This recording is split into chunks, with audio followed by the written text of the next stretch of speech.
Labas visiems! Čia laida Būti sveikesniam – skonio ir sveikatos deriniai. Edita, šiandien pakalbėkime apie pieno produktus. Kuo jie mums naudingi? Pieno produktai yra mums labai naudingi, kadangi su jais mes gauname visaverčius baltymus, kalcį, magnį, fosforą.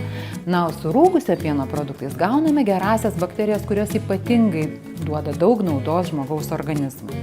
Tai itin svarbu mūsų kaulų, mūsų raumenų, žarnyno ir eilei kitų organizmo sistemų, netgi kūno masės kontroliai. Tačiau pastaruoju metu girdžiu labai daug prieštaringų nuomonių, ar tikrai mums reikia pieno. Kai kurie žmonės iš tiesų negali vartoti gausiai ar išvis pieno produktų. Tokių asmenų daugėja vyresnėme amžiuje. Na, apie trečdalis Lietuvos gyventojų turi mažesnę ar didesnę bėdą valgydami pieno produktus. Tai nėra didelis procentas žmonių. Taigi šie asmenys turėtų vengti arba riboti pieno produktus.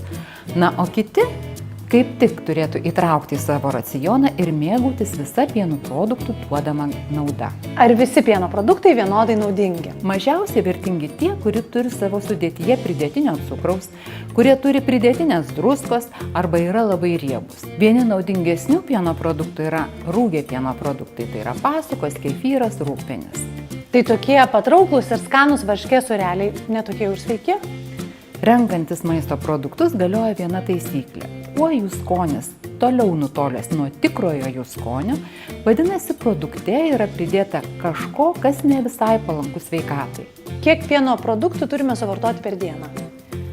Pieno produktų per dieną mes turėtumėm suvartoti 2-3 porcijas.